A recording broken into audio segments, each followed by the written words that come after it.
താമരശ്ശേരി ചമലിൽ സഹോദരനെ വെട്ടിപ്പരിക്കേൽപ്പിച്ച കേസിലെ എഫ്ഐആർ വിവരങ്ങൾ പുറത്ത്. പ്രതി അർജുൻ അയൽപ്പക്കത്തെ വീട്ടുകാരിയെ അസഭ്യം പറഞ്ഞത് സഹോദരൻ അഭിനന്ദ് തടഞ്ഞിരുന്നു. ഇതാണ് പ്രകോപന കാരണം എന്ന് എഫ്ഐആർ. ഇംതിയാസ് കരീം വിവരങ്ങളുമായി ചേരുന്നുണ്ട്. Imtiaz, good morning. ഈ പ്രതി നേരത്തെയും ഇത്തരത്തിൽ ശല്യം ഉണ്ടാക്കുന്നയാളായിരുന്നോ? വിശദാംശങ്ങൾ എന്താണ്? എഫ്ഐആറിൽ എന്തൊക്കെയാണ് പറയുന്നത്?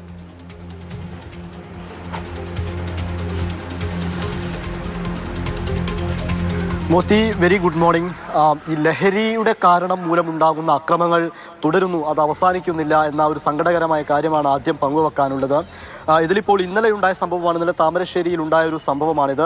ഇതിൽ ഈ അർജുൻ എന്ന് പറയുന്ന ഇവരുടെ സഹോദരൻ, അഭിനന്ദിൻ്റെ സഹോദരൻ, തൊട്ടടുത്ത് വീട്ടിൽ താമസിക്കുന്ന ഒരു സ്ത്രീയെ കഴിഞ്ഞ ദിവസം അസഭ്യം പറഞ്ഞിരുന്നു.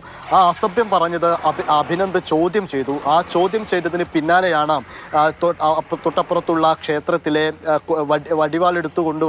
വാളെടുത്തു കൊണ്ടുവന്ന് ഇദ്ദേഹത്തിൻ്റെ തലക്ക് മാരകമായി വെട്ടി പരിക്കേൽപ്പിച്ചത് എന്നാണ് ഇപ്പോൾ എഫ്ഐആറിൽ നിന്ന് നമുക്ക് ലഭിക്കുന്ന ഒരു പ്രധാനപ്പെട്ട വിവരമെന്ന് പറയുന്നത്. അതേസമയം തന്നെ പറയുന്ന മറ്റൊരു കാര്യം, ഈ അർജുൻ ഈ ലഹരിക്ക് അടിമപ്പെട്ട് ഒരുപാട് കാലം ലഹരി വിമുക്ത കേന്ദ്രത്തിലായിരുന്നു. ലഹരി വിമുക്ത കേന്ദ്രത്തിലേക്ക് ലഹരിയിൽ നിന്ന് മോചിതനാകാൻ വേണ്ടിയിട്ട് അഭിനന്ദ് അടക്കമുള്ളവരാണ് അർജുനെ അങ്ങോട്ടേക്ക് മാറ്റിയിരുന്നത്. ഈ അഭിനന്ദിൻ്റെ പ്രായം വെറും 23 വയസ്സാണ്.